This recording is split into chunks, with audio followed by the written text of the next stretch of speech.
So what's going on, y'all? So this is Marty coming back to you once again. I told you I was coming back. Now, with this video, we're gonna listen to part of Donald Trump and Sean Hannity interview last night. And I want you to listen to what Sean Hannity is reading from the transcript.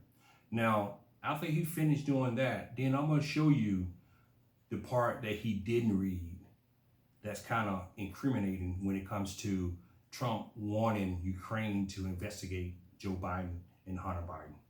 So here we go. Very busy day. I've interviewed you a lot over the years. I'm going to do something I've never done. I want to read the transcript. Because everyone talks about whistleblowers, non-whistleblowers. That's fine. Okay, it says, I'd like you to do us a favor. Now, you were first talking about congratulations, relationship.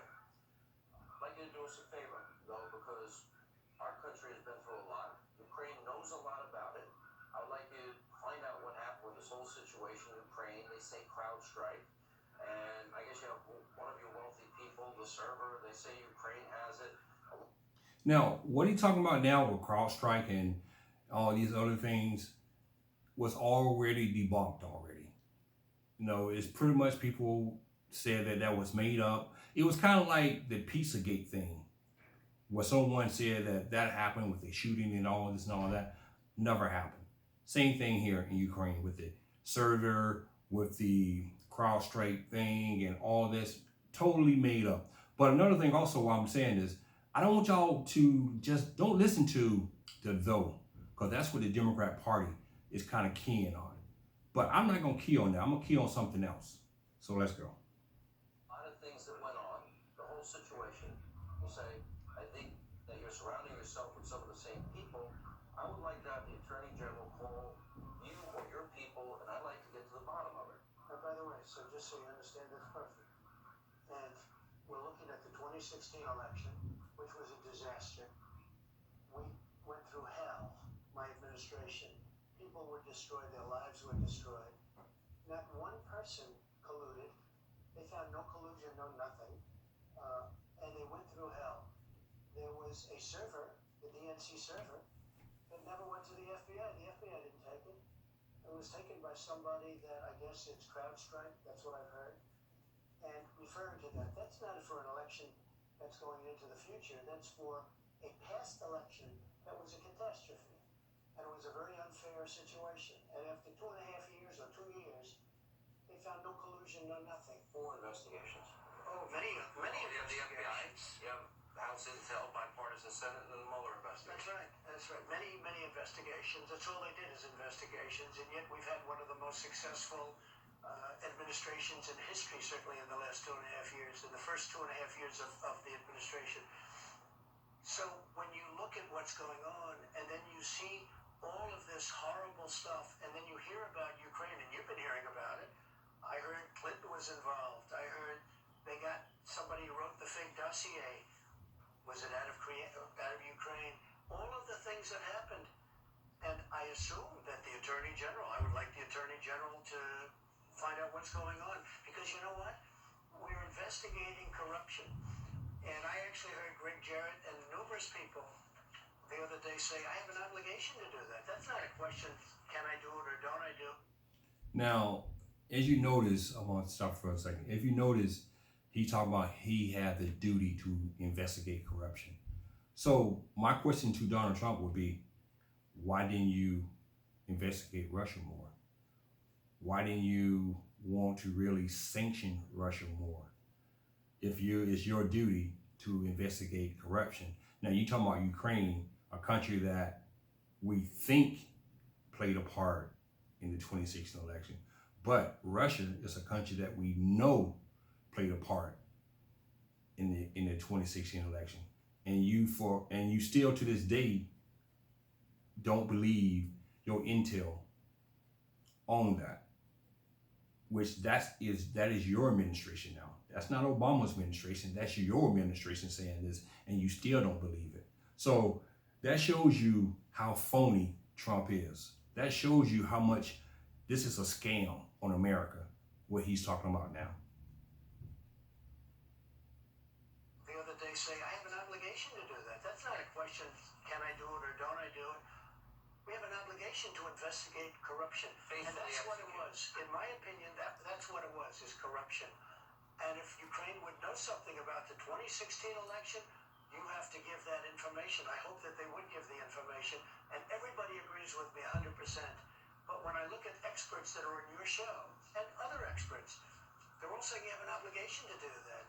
So I think, I have a friend who is a very good lawyer. He read that conversation. It's not a letter, it's a conversation. Now, Trump said something about all the experts that be on Hannity's show.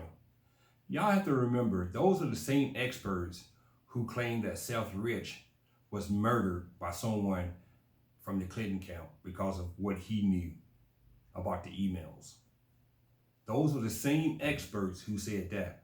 Those are the same experts who had Hannity in trouble because Hannity was spearing that nonsense every night on his show until the family came out and said, stop it. Stop with the conspiracy theories. So that lets you know about his so-called experts on the Hannity show. They're not experts. They're conspiracy theorists. That's all they are. Taken down and transcribed a perfect conversation. And He said, he actually said to me, did you know this was going to be like a document that's going to be analyzed? I said, no, but you have to understand. I assume there are many people. It's either being taped or they either have stenographers or taped it. I think they don't like to tape world leaders, and I can understand that. So they have stenographers and people that take this and said horrible things about this call. I think they said there were 7 or 8 quid pro quos. It was really a terrible call. All these terrible things about this call. I said that wasn't a big call at all. Now, what else happened? The president of Ukraine came out and said that was a perfectly fine call. There was no pressure. There was no anything. One of his top people, I guess one of his heads of state, came out and said this was a perfect call. There was no pressure. They didn't even know what we were talking about. To think that they're using that. Now they don't talk about that anymore because that letter was so good. So they don't talk about it anymore, Sean. And the reason they don't talk about it, there's nothing to talk about. The next thing you say, though, I think, makes your point. You say, as you saw yesterday, the whole nonsense ended with a very poor performance by a man named Robert Mueller, an incompetent performance, but they say a lot of it started with Ukraine. Whatever you can do is very important. Here's my question. And it did. So basically, that was the end of the first part. That's all he read of the transcript. So now I'm going to play you the second part that he didn't play on his show. And it's going to be self-explanatory reason why he didn't play it to Trump. Because the second part of it actually involved Joe Biden. So let's listen to the second part.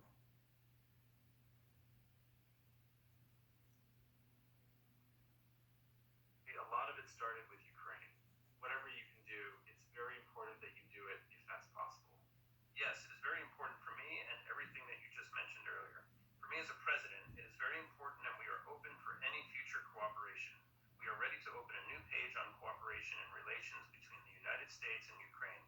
For that purpose, I've just recalled our ambassador from the United States, and he will be replaced by a very competent and very experienced ambassador who will work hard on making sure that our two nations are getting closer. I would also like and hope to see him having your trust and your confidence and have personal relations with you so we can cooperate even more so. I will personally tell you that one of my assistants spoke with Mr. Giuliani just recently, and we are hoping very much that Mr. Giuliani will be able to travel to Ukraine and we will meet once he comes to Ukraine. Good, because I heard you had a prosecutor who was very good and he was shut down, and that's really unfair. A lot of people are talking about that, the way they shut your very good prosecutor down, and you had some very bad people involved. Mr. Giuliani is a highly respected man. He was the mayor of New York City, a great mayor, and I would like him to call you. I will ask him to call you along with the Attorney General. Rudy very much knows what's happening, and he is a very capable guy. If you could speak to him, that would be great. The former ambassador from the United States, the woman, was bad news. The people she was dealing with in the Ukraine were bad news. Now, two things here. For one thing, he's throwing the Ukraine ambassador from the U.S. under the bus, saying that she's a bad person. Now, she already testified already. And that's one reason why she testified, because he threw her under the bus, making her out to be some bad person, like she was doing wrong in Ukraine.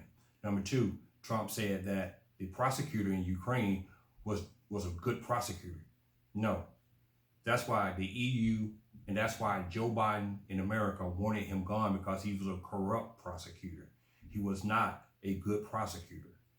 And that's why they was trying to get rid of him. It wasn't because of Hunter Biden. It's because the guy was corrupt. And like I said, they was trying to get rid of all the corruption out of Ukraine before they send it.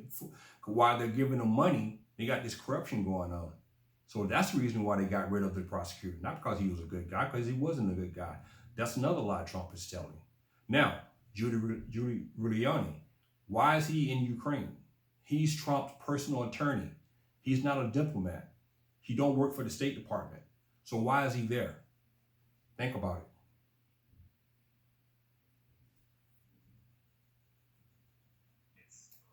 Was bad news. The people she was dealing with in the Ukraine were bad news.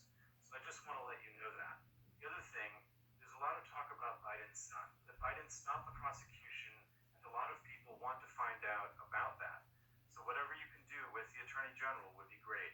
Biden went around bragging that he stopped the prosecution. So if you can look into it, it sounds horrible to me. See, there you go with Trump ad-libbing. Biden went around bragging about it. I don't think he was bragging about it. He might have mentioned what was going on in Ukraine, but he wasn't bragging about it. But Trump wanted to make it seem like it's worse than it was by saying he was bragging about it. More lies. I wanted to tell you about the prosecutor. First of all, I understand and I'm knowledgeable about the situation. Since we have won the absolute majority in our parliament, the next prosecutor general will be 100% my person, my candidate, who will be approved by the parliament and will start as a new prosecutor in September. He or she will look into the situation, specifically to the company that you mentioned in this issue. The issue of the investigation of the case is actually the issue of making sure to restore the honesty. So we will take care of that and we'll work on the investigation of the case. On top of that, I would kindly ask you if you have any additional information that you can provide to us. It would be very helpful for the investigation to make sure that we administer justice in our country. With regard to the ambassador to the United States from Ukraine, as far as I recall, her name was Ivanovich. I will have Mr. Giuliani give you a call, and I'm also going to have Attorney General Barr call, and we will get to the bottom of it. I'm sure you will figure it out. I would like to tell you that I also have quite a few Ukrainian friends that live in the United States. Actually, last time I traveled to the United States, I stayed in New York near Central Park, and I stayed at the Trump Tower. I will talk to them, and I hope to see them again in the future. I also wanted to thank you for your invitation to visit the United States, specifically Washington, D.C. On the other hand, I also want to ensure you that we will be very serious about the case, and will work on the investigation. Now, like I said, the Democrats are kind of concentrating on this quick pro, but I think that's the wrong move to do. I don't think they should be concentrating on that part. I think they should concentrate on this part right here. The last part I just let y'all listen to, because that shows you that Trump was enlisting Ukraine to investigate Joe Biden. Bottom line, he was enlisting a foreign country to investigate a potential presidential candidate that would run against him in 2020. That's what Trump was doing. That's where he broke the law. That's what you can impeach him for right there. Forget about the quick pro quo. Forget about that. Just concentrate on the part where he actually is enlisting Ukraine to investigate Joe Biden. Now, a smart person would have never brought that up on tape. And the reason why you never would have brought that up, because you know you're breaking the law. You know this man is running for president. You know this man might be a contender, your opponent in 2020. And you just went through the Russia investigation where they were saying that you tried to collude. Now you're trying to collude with Ukraine against Joe Biden. That's what the impeachment is for. Bottom line. So that's what the Democrats need to concentrate on. That portion right there. And I think that's what they're doing behind closed doors. I don't think they really focus on the quid pro quo anymore. I think they just focus on the part where Donald Trump is trying to get Ukraine to investigate Joe Biden. Now, like I said, Hannity did not play that part for Donald Trump. He just played the first part. Because the first part, it was kind of iffy to the point where, all right, he was asking for them to do him a favor, but, what's really there, But the second part is more damaging to me than the first part. But like I said, y'all listen to it.